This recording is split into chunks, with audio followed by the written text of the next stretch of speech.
Okay, so today we're going to talk about the Cold War, and I'm going to start off giving you a little bit of background about the Cold War.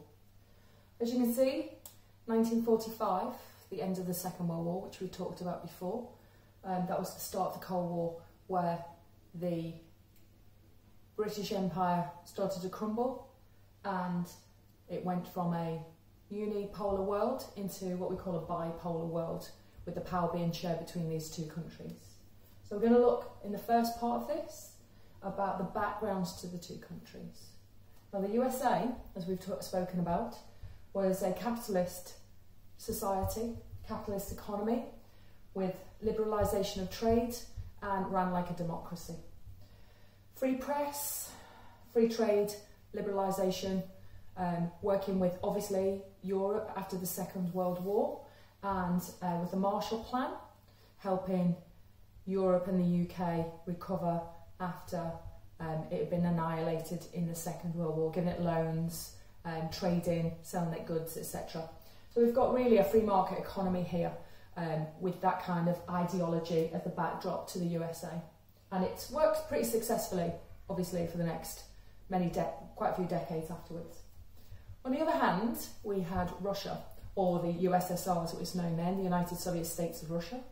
And this ran very different doctrines, and it had been doing so for quite a lot of decades, which we won't go into now. But since the kind of early part of the 19th century, it had run as a communist country under the heading of Karl Marx and Lenin, where the government controlled most of the industries, the government owned most of the organisations, etc. And we know that that is never necessarily a good thing, because the government obviously don't have as many taxes or private investment, FDI, as it does if it's run under capitalism.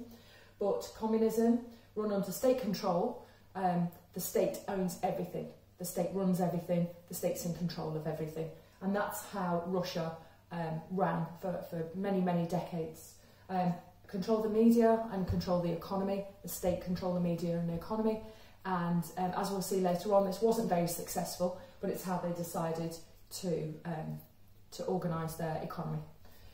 Both countries, even though they followed very different doctrines, both had nuclear capabilities, which is one of the big issues in the Cold War, is that there was deep mistrust of what both countries had or didn't have in terms of military power. And we know that military power, with the backdrop of the Second World War, that hard power was really, really important in keeping sovereignty and keeping states under your control. So both countries really led in terms of having hard control and military control over regions that they were involved in, and we'll look at some of those regions in part 2 and part 3.